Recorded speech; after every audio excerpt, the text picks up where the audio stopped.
Minal aidin wal faizin, mohon maaf lahir dan batin apabila Joni ada salah kata selama membuat vlog tahun ini.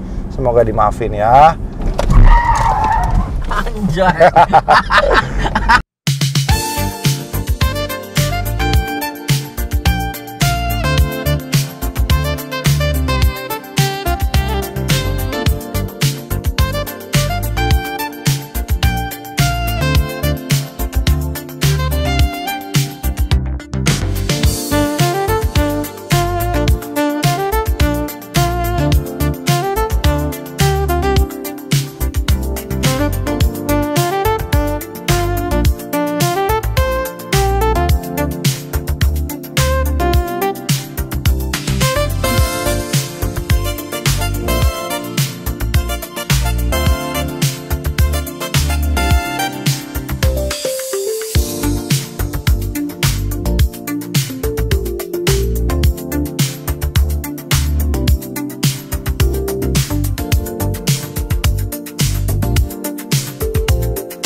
Senyores, Joni, my friend, welcome back to my YouTube channel. Kali ini kita punya Motuba. Motuba itu ada beberapa singkatan ya. Mulai dari mobil tua bangka, mobil tua banget, mobil tua bagus, mobil tua baik, mobil tua baperan. Baperan karena mobilnya biasanya selalu nyusahin, Jon. Tapi kita di sini punya Corolla Twin Cam SE Limited tahun 91 yang kondisinya mulus total. Jadi kalau teman-teman ngikutin vlognya Joni, mobil ini 2 tahun lalu tuh sempat gua beli, lalu nggak lama Otong beli, Otong nggak lama beli, dibeli Ko Ayung, lalu setelah Ko Ayung dibeli lagi sama Otong. Jadi mobil ini udah berkali-kali pindah tangan, tetapi mobil ini makin lama makin glowing karena memang udah habis duit banyak. Mulai dari yang di bagian depan, eksteriornya juga sudah diganti beberapa parts. Yang pertama adalah lampu cedok. Jadi kalau kita lihat lampu cedok dan juga lampu twin cam yang model turning lampnya itu nyambung nih, model ininya ke sini. Ini nih harganya sekarang di marketplace tuh sekitar 8 juta kiri kanan, Om. Gila. Jadi kalau kita lihat harganya hampir 20%-nya mobil kan. Tapi memang langsung tampilannya tuh standing sekali dan juga jadi retro banget, dan memang menurut gua Corolla dari semua generasi itu semuanya memiliki sensasi yang sangat fun to drive untuk harian, karena memang Toyota Corolla sendiri dibuat oleh perusahaan Jepang ini sebagai mobil harian dan juga sedan yang bisa dinikmati semua kalangan. Kalau kita lihat Corolla Altis sekalipun itu dari yang paling kaya sampai yang paling nggak punya duit pun pasti punya Corolla. Jadi kalau kita cari mobil sedan yang bisa reliable, jawabannya adalah sebuah Toyota Corolla. Corolla sendiri itu ada keluar gen pertama, gen kedua, gen ketiga, gen keempat, dan ini harusnya gen kelima kalau gua nggak salah ingat, correct me if I'm wrong. Dan Twin Cam itu menjadi salah satu legend di dunia mobil-mobil tua dikarenakan dia sebenarnya punya versi varian yang lebih kencang, sama seperti GTI yang ada di VW. Corolla juga punya Corolla GTI di versi varian generasi Twin Cam. Jadi Grand Touring Injection dengan mesin 4AG, joknya juga sudah semi bucket berwarna dotted black ya kan. Dan juga cluster yang lebih panjang, ada beberapa temperatur cluster yang membuat mobilnya tampilannya benar-benar seger dan juga sporty. Tapi kali ini kita punya SE Limited. Di sini ada beberapa modifikasi yang menurut gue sangat on point sekali. Yang pertama tadi yang udah gue bahas, lampu cedok, lalu grill Corolla USDM dengan tampilan ada 3 bintang di atasnya. Di bagian depan juga sudah ditambahkan lips agar tampilannya lebih gahar ya. Dan yang keempat itu kita menambahkan velg compo motif. Velg compo motif ini sendiri paling cocok sekali untuk bikin mobil tampilannya menjadi rally look, dan juga di belakang kita tambahin ducktail seperti ini. Nah, ini ducktail sebenarnya terkenal banget di era 90-an. Jadi kalau kita lihat ducktail seperti ini itu paling sering sekali ditemui di mobil-mobil 90-an seperti BMW E30 maupun di Corolla Twin Cam. Di bagian belakang dikarenakan lampunya sudah diganti yang model Jepang, garnisnya ini kita pakein license flat frame yang asli Toyota Jepang, jadi kita rapi ya. Terus di bagian sennya juga sudah dibikin black housing kuning sehingga tampilannya juga jauh lebih proper.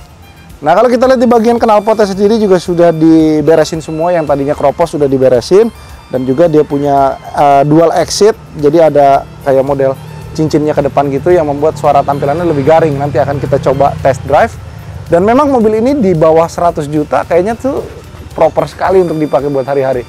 Mulai dari kopling yang enteng, mesin yang juga cukup sehat. Jadi kalau kita pakai hari-hari, menurut gua masih oke sekali. Motuba itu selain lawannya karat dan juga bodi, yang ketiga itu adalah interior. Mobil ini memiliki interior yang masih cukup menakjubkan. Kalau kita lihat, jok-joknya semua masih utuh, door trimnya juga masih utuh. Jadi orang tidak ada yang sangka mobil ini kilometernya sudah sampai ke bulan, alias 282.000 Om. Banyak ya? Iya. Jadi kalau kita lihat, ini kilometer segini 280.000, wow cukup banyak. Tapi kalau kita lihat interiornya, kita lihat bodinya, semuanya udah full gua restorasi dengan baik. Dan juga memang pada saat ngambil mobil ini, itu dalam keadaan yang masih cukup oke. Nih, di sini juga ada buat USDM cup holder. Ini barangnya juga nyarinya susah, ada di sebelah kiri dan sebelah kanan. Ini modelnya di baut, jadi aman kalau kita bawa mau drive thru McD juga enak banget, John. Memang mobil ini tidak memiliki tenaga sekuat Corolla GTI 4AG, tetapi kalau menurut gua untuk cruising-cruising harian sudah sangat cukup sih. Kalau mau nyari lari 160 aja sih effortless sekali. Iya, kayak punya Greco kan? Oh iya. Tapi kalau mobil ini cuman lawannya adalah kita harus kalibrasi karburator di orang yang tepat. Kalau enggak, biasanya mobilnya akan ngegibrik, John. Oke, lanjut di bagian tengah ini, head unitnya juga sudah gua upgrade menggunakan Pioneer Single DIN DEH 5250BT. Jadi kalau kita mau buat dengar lagu Bluetooth dari Spotify handphone kita juga bisa, nggak ada masalah. Setirnya juga sudah diganti dengan Momo-Momoan ya Om. Tapi setir orinya juga ada, nanti gua kasih. Ininya juga sudah diganti, shift knobnya menggunakan TRD. Tetap sih yang utama menurut gua itu adalah jok, dashboard, dan juga kelengkapan bawaan dari mobil. Di sini juga sudah ada map light bawaan, tuh udah diganti nih Om, harusnya nggak ada nih. Jadi emang pemakai sebelumnya ini emang pada sultan semua ya? Iya, jadi begitu nyampe Koayung, AC-nya di kompresornya diganti sama yang paling bagus ya kan, dia juragan AC. Jadi kalau AC udah pasti menggigil ya kan, sama otong udah dirapiin semua, permesinan, karburator, semuanya dicari penyakitnya, yang penting mobilnya bisa buat dipakai harian. Nah, makanya begitu balik lagi, let's go brother, aku beli buyback, tenang aja mobil ini. Kemarin sempat pakai velg kompo motif, itu ring 15, kalau menurut gua sih kurang cocok tetap ya, kalau menurut gua lebih cocok pakai NK kompe begini, ini lebih ganteng banget, apalagi dopnya juga semuanya lengkap, empat-empatnya. Jadi kalau menurut gua mobil gini cocok sekali buat teman-teman yang masih demen nongkrong generasi 90s ya kan. Terus buat pakai harian, kayaknya gue pengen cari mobil di bawah 100 juta tapi masih reliable, di atas 50 juta sedikit, di bawah 100 juta. Oh, ini dia unitnya. Kalau kita cari di twin cam sendiri, kalau misalkan kondisinya yang cukup ya standar-standar aja average, itu mungkin di harga 30 sampai 40 jutaan dapat. Tapi kalau misalkan kalian mau cari yang siap pakai begini, ya itulah harga yang harus kalian bayar. Let's go, kita test drive. Di sini ada beberapa tambahan voltmeter, water temperature. Ya biasa sih kalau mobil tua itu lawannya biasanya temperatur ya. Kalau temperaturnya nggak kebaca secara jelas tuh kita takut mobilnya overheat. Tapi lu lihat nih tombol-tombolnya, kulit-kulit jeruknya, bagian AC-nya semuanya, masih bagus banget Om. Ini AC-nya kenapa wangi banget ya? Iya. Hah? Oh gila ini John. Wah enak sekali John. Sebenarnya kalau nggak banyak orang gue mau set gitu ya kan ngedrift. Ini penggerak depan apa belakang sih? Depan dong. Depan.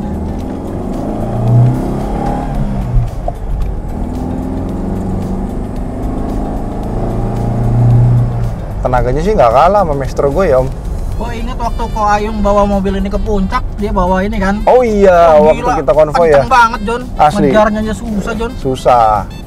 Susah. Apalagi kalau kita lihat twin cam ini memiliki bodi yang cukup ekonomis ya. Jadi bodinya tuh kecil, ramping. Jadi kalau mau ngerebah-ngerebah atau mungkin mau nyalip-nyalip tuh lebih enak. Bodinya tuh kecil banget. Masuk giginya juga masih enak banget. Wanginya sih nggak bohong John.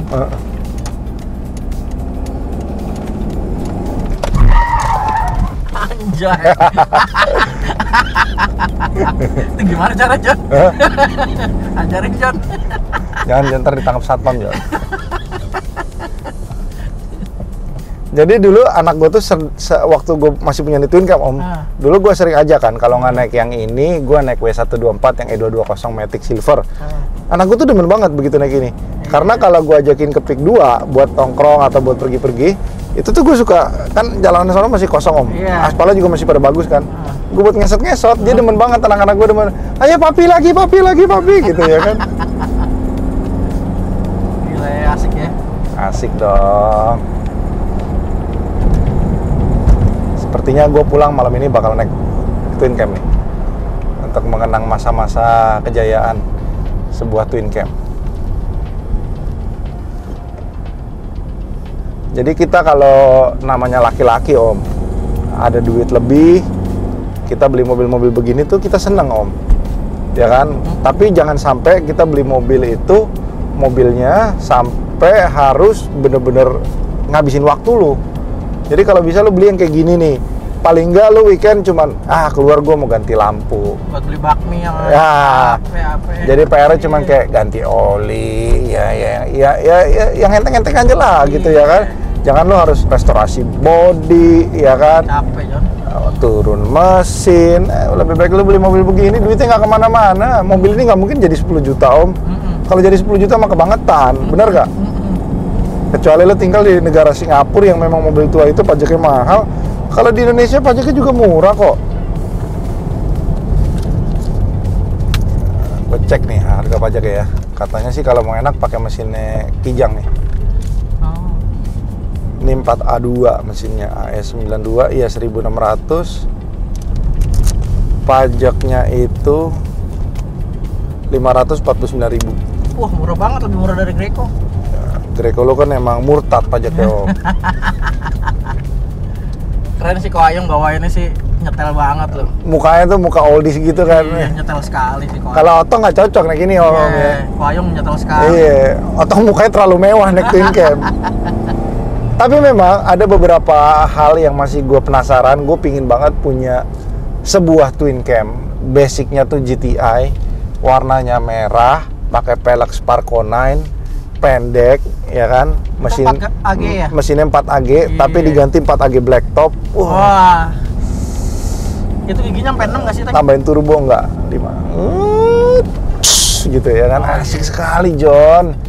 Jadi kalau kita lihat Toyota, walaupun dia sekarang identiknya dengan mobil diesel-dieselnya, dulu pada tahun 90-an, sedan-sedan mininya dia tuh bener-bener mewabah sekali di kalangan anak muda om. Walaupun memang tidak segencar kayak Mitsubishi bikin sebuah Evo atau Nissan membuat sebuah GTR, tapi kan mobil-mobil begini kan lebih ke arah mobil-mobil rakyat alias mobil yang komunitasnya hampir semua golongan bisa pakai om. Jadi kalau dimodifikasi tuh banyak sekali yang seneng sama gemarin. Jadi menurut gua ya Corolla selalu ada punya di hati orang gitu loh. Kayak Om Dimas aja mau ditukar gabruk Avanza saja nggak pernah mau kan. Lo masih seneng sama Greco lo kan om? Iya, itu dia Corolla bro. Shock breakernya baru, PR-nya baru, enak deh nih pokoknya om mobil om. Layak dikoleksi lah. Ini adalah mobil koleksi yang bisa lo pakai setiap hari. Beda cerita kalau misalkan kayak Maestro 86.000 kilometernya.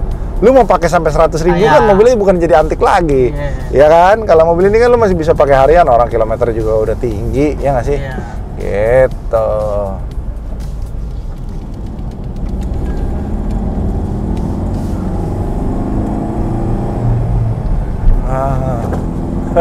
Enak banget John. Lucunya mobil ini memiliki buat ngatur kaca spion itu di sebelah sini nih om. Iya. Greco di sini apa di sini? Di sini Greco deh. Udah di kanan ya? Kanannya mas setir. Oh aduh. Jangan John. Nanti malam aja di Pik 2 ah. Oke. Jadi buat teman-teman yang lagi nyari Corolla Twin Cam atau enggak mobil-mobil reliable tahun-tahun segini, ini bisa menjadi salah satu pilihan kalian dan bahan pikiran kalian. Dan buat teman-teman yang punya sentimental memory sama sebuah Twin Cam, ini juga bisa menjadi pilihan kalian karena Twin Cam seperti ini nggak datang di marketplace 2 kali. Oke. Terima kasih buat semua teman-teman yang sudah nonton. Selamat menjalankan ibadah puasa dan Kalau mau video ini tayangnya pas lebaran, berarti minal aidin wal faizin, mohon maaf lahir dan batin apabila Joni ada salah kata selama membuat vlog tahun ini. Semoga dimaafin ya. Sukses selalu dan sehat selalu buat semuanya. Jangan lupa untuk subscribe. Bye-bye.